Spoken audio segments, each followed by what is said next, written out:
প্রত্যাবর্তন। আরিফ আজাদ। প্রকাশকের কথা। প্রত্যেকটা বৃত্তের একটা কেন্দ্র থাকে। পৃথিবীতে জীবনাচরণের সেই কেন্দ্রের নাম হচ্ছে ইসলাম।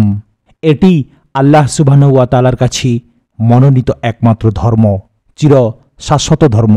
পৃথিবীতে মানুষের আগমন এই ধর্মের হাত ধরেই। তাওহীদের একত্ববাদ, শিরকের বিরুদ্ধে লড়াই, কুফরের বিরুদ্ধাচারণের মাধ্যমেই যুগে যুগে বিকশিত হয়েছে ইসলাম। পবিত্র কুরআনুল কারীমে বলা হয়েছে, মানুষ ক্ষতির মধ্যে নিমজ্জিত। সূরা আল আসর আয়াত নম্বর 2। সেই মানুষ তার প্রবৃত্তি, তার ইচ্ছা, কামনা বাসনার বশবর্তী হয়ে সেই ধর্ম এবং তার একমাত্র রবকে ভুলে গিয়ে সেখানে স্থান দিয়েছে মিথ্যাকে। সৃষ্ট বস্তুকে তারা গ্রহণ করেছে সৃষ্টিকর্তা হিসেবে। যখনই মানুষ তাওহীদের রাস্তা থেকে বিচ্যুত হয়েছে, তখনই জন্ম নিয়েছে নতুন নতুন ধর্মের। আমরা যারা জন্মগতভাবে মুসলিম পরিবারে জন্মেছি, বলা চলে আমরা কেন্দ্রের অধিবাসী হয়েই জন্মেছি। তবুও বেড়ে উঠতে উঠতে সমাজের নানান সঙ্গতি অসঙ্গতির ভিতর দিয়ে যেতে যেতে একসময় আমরা পথ হারিয়ে বসি, হয়ে পড়ি কেন্দ্রচ্যুত। আমরা কেবল নামে মুসলিম হয়ে জীবনযাপন করি। তখন আমাদের জীবনযাপন পদ্ধতি আর একজন অমুসলিমের জীবনযাপন পদ্ধতির মধ্যে কোনো পার্থক্য থাকে না। আমাদের ধার্মিক জীবন তখন আবদ্ধ হয়ে যায় জুমার সালাত এবং 2 ঈদের সালাতের মধ্যে। যা আমাদের নিষেধ করা হয়েছে তার প্রতি আমাদের তখন তীব্র আকর্ষণ, আর যা আমাদের করতে বলা হয়েছে তার প্রতি আমাদের দুর্বার অনীহা। আমরা ঢুকে পড়ি একটি অন্ধকার রাজ্যে, নিকষ কালো অন্ধকার। সেই অন্ধকার রাজ্যের মায়াপথ থেকে কেউ কি বেরিয়ে আসে, কারো কি হুঁশ ফিরে, কেউ কি ফিরে আসে তার কেন্দ্রে? হ্যাঁ, আসে, কেউ কেউ আসে। যারা আসে তারা খুব দুর্দান্তভাবে ফিরে আসে। সেই পথ ফিরে পাওয়া, নিড়ে ফিরে আসা আত্মাগুলোর গল্প নিয়ে লেখা এই বইটি। শুধু কি তাই, যার জন্মই কেন্দ্রের বাইরে, সে কি কখনো সন্ধান পায় মুস্তাকিমের? সেও কি পারে তার পূর্বপুরুষদের ধর্ম, দেবতা, ঈশ্বরকে অস্বীকার করে চিরাচরিত এক মহাসত্যের দিকে ধাবমান হতে? কেউ কেউ পারে। সেই রাতুল পবিত্রতম আত্মাগুলোর গল্পগুলো কেমন, সেসব নিয়েও আমাদের এই ক্ষুদ্র প্রয়াস। আমরা আশা করছি এই বই পথহারা হাজারো তরুণ তরুণীকে পথ খুঁজে পেতে সাহায্য করবে, উৎসাহ যোগাবে ইনশাআল্লাহ। জীবন জাহাজের দিশেহারা নাবিককে বাতলে দিবে পথের দিশা। সিরাতুল মুস্তাকিমের অমসৃণ কিন্তু সুখময় পথে হাঁটার জন্য এই বইটি যদি একজনকেও অনুপ্রাণিত করে, তবেই আমাদের শ্রম সার্থক।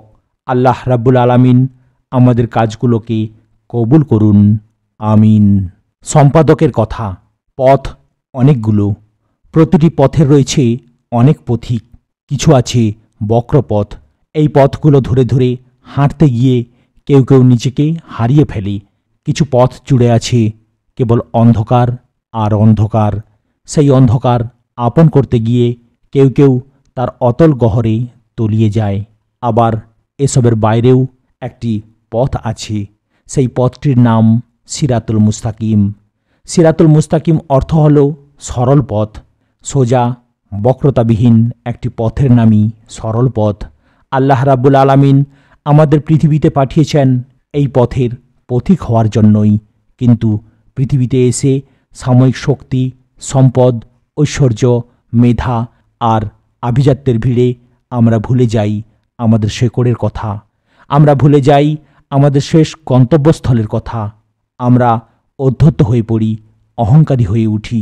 স্রষ্টা প্রদত্ত বিধান ভুলে গিয়ে আমরা দুনিয়ার জন্য ব্যস্ত হয়ে পড়ি। দুনিয়ার মোহ আমাদের আষ্টে পৃষ্ঠে জড়িয়ে ধরে। আমরা আমাদের কামনাকে বানিয়ে ফেলি আমাদের নিয়ন্ত্রক, আর ধর্ম সেটা হয়ে পড়ে নিতান্তই আনুষ্ঠানিকতার বিষয়। আলো ভেবে আমরা অন্ধকারকে আপন করে নিই। অন্ধকার গলিতে নিজেকে হারিয়ে ফেলি। নিরমিষেই এক অদ্ভুত রঙিন চশমার ফ্রেমে বন্দি চোখে তখন আমরা দুনিয়া দেখতে থাকি। সেই দুনিয়ায় ধর্মের, ধর্মীয় বাণী আর বিধানের গুরুত্ব কেবল মসজিদের 4 দেয়ালের মধ্যেই।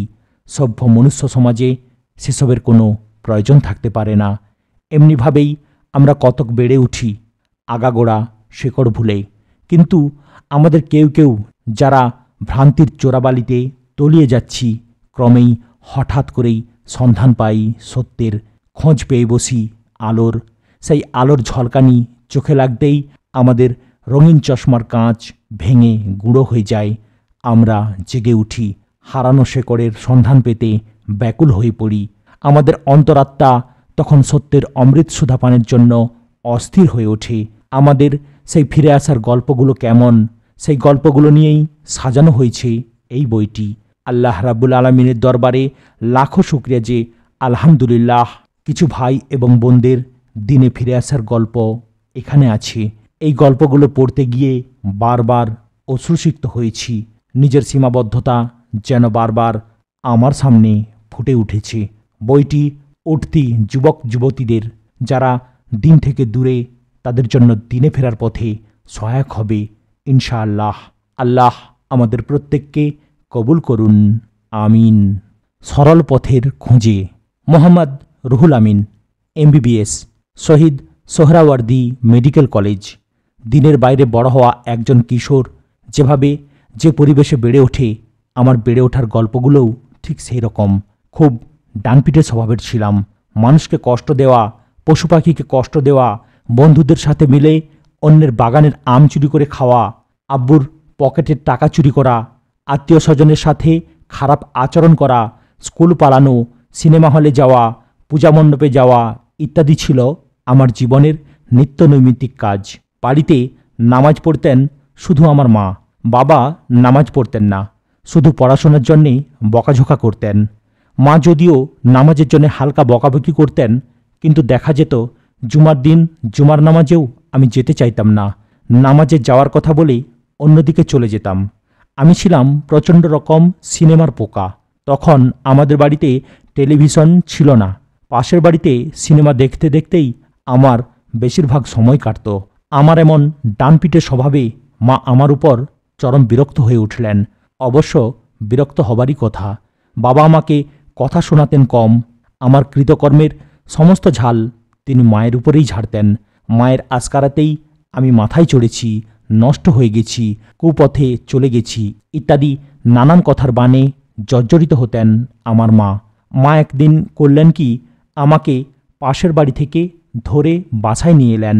বাসায় ঢুকিয়ে মা নিজের গলায় দড়ি পেঁচিয়ে আত্মহত্যা করতে চাইলেন আর চিৎকার করে বলতে লাগলেন, আমি মরে গেলে শান্তি পাবি, তাই না?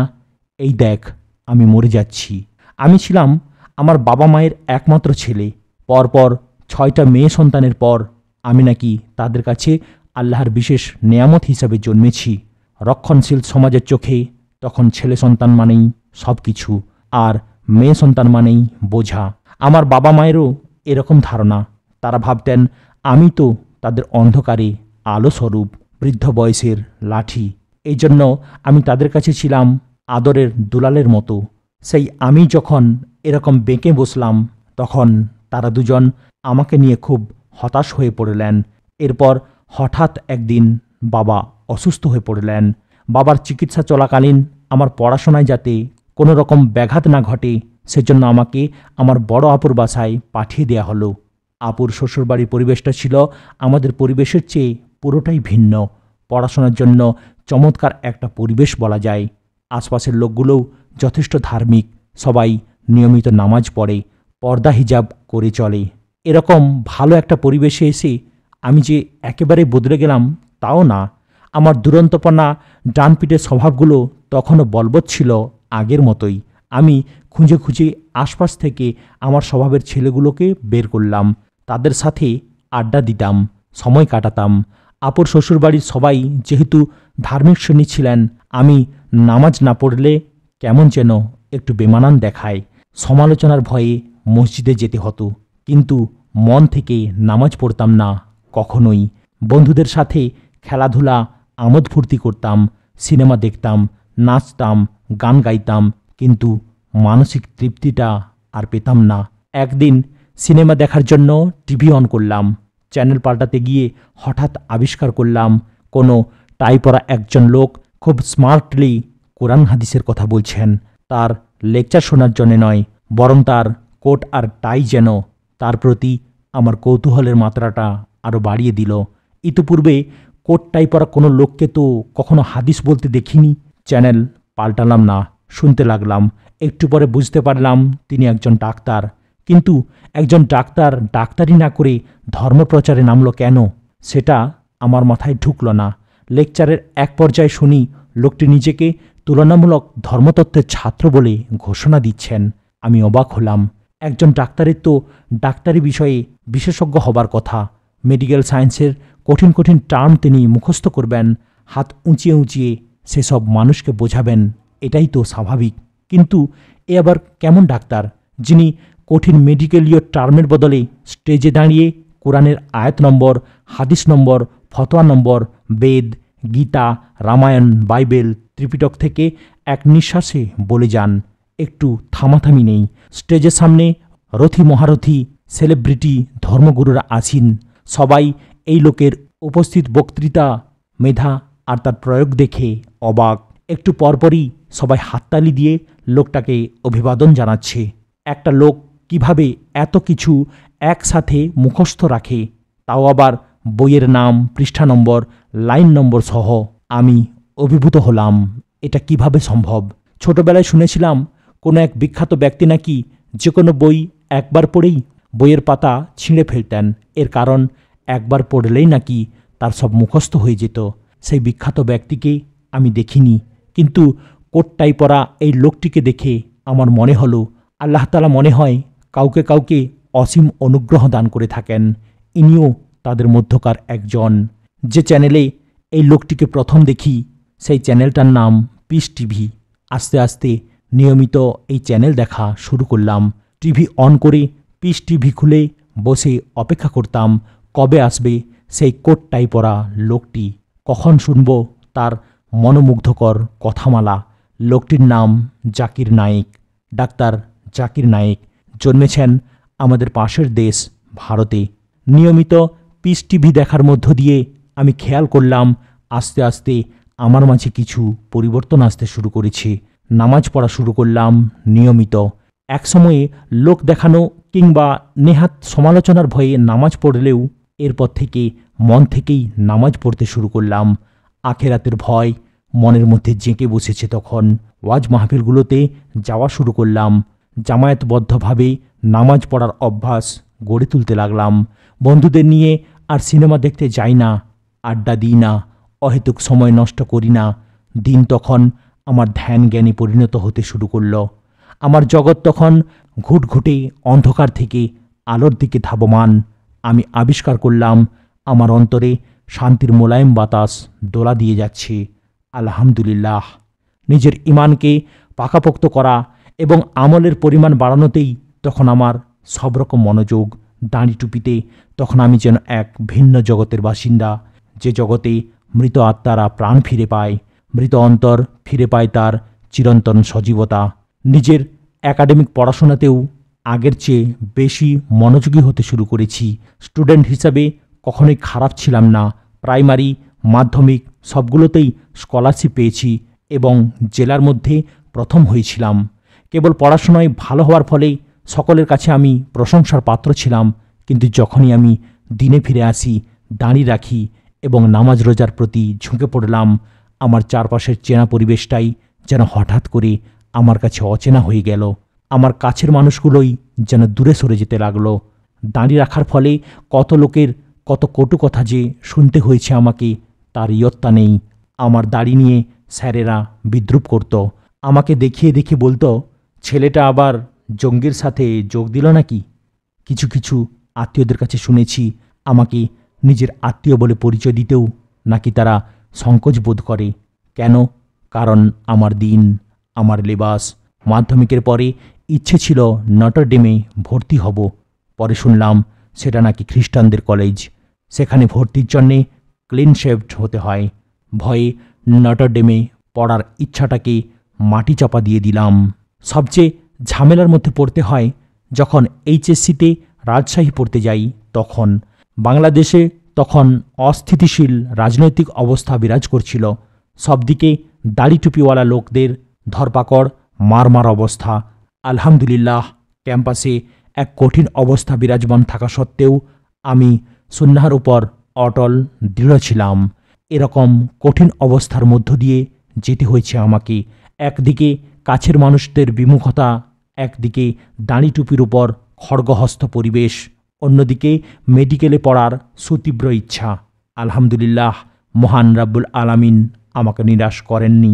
আমি মেডিকেলে চান্স পেলাম।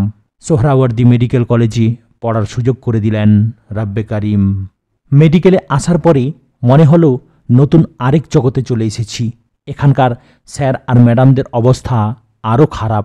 সার্জারির ক্লাসে সেদিন প্রথম আমাদের ক্লাস নিচ্ছিলেন জনৈক প্রফেসর। ভদ্রলোক তার নামের আগে মুহাম্মদ লেখেন।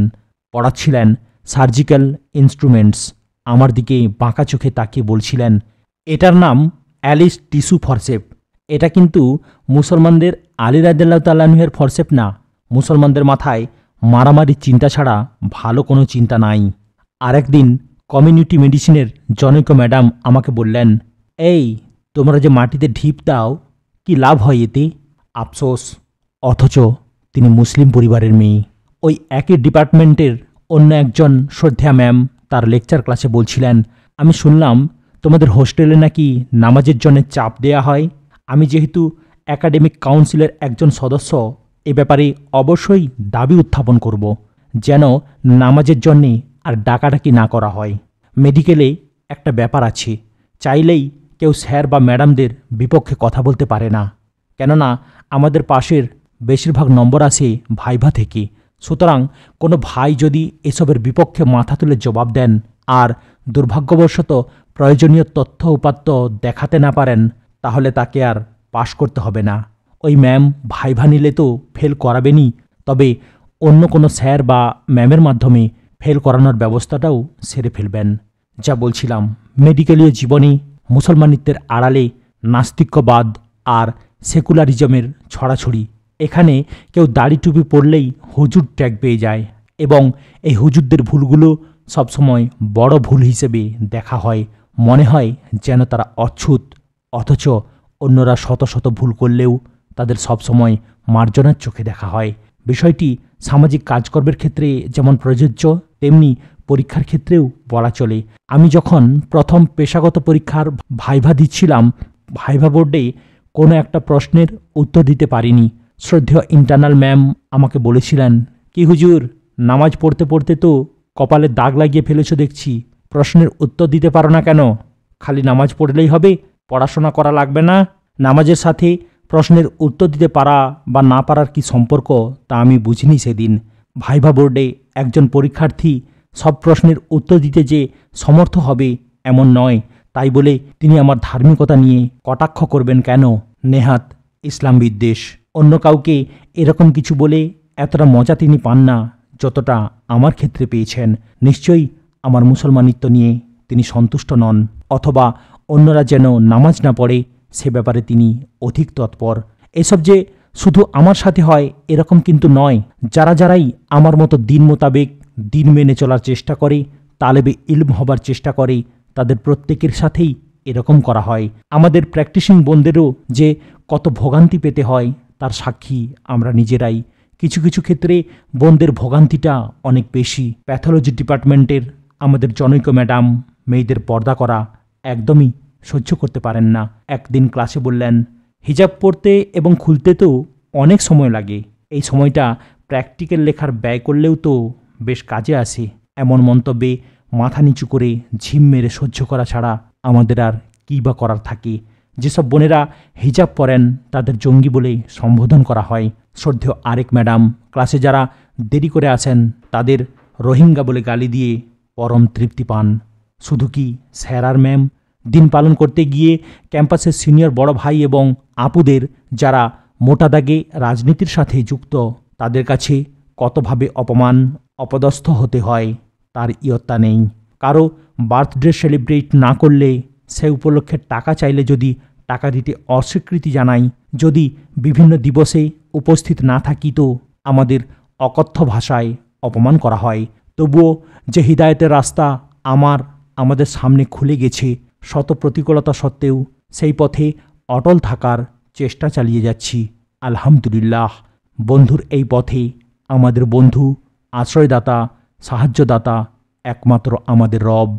আমরা তোমারই ইবাদত করি এবং তোমার কাছেই সাহায্য প্রার্থনা করি। সূরা ফাতিহা আয়াত নম্বর 4।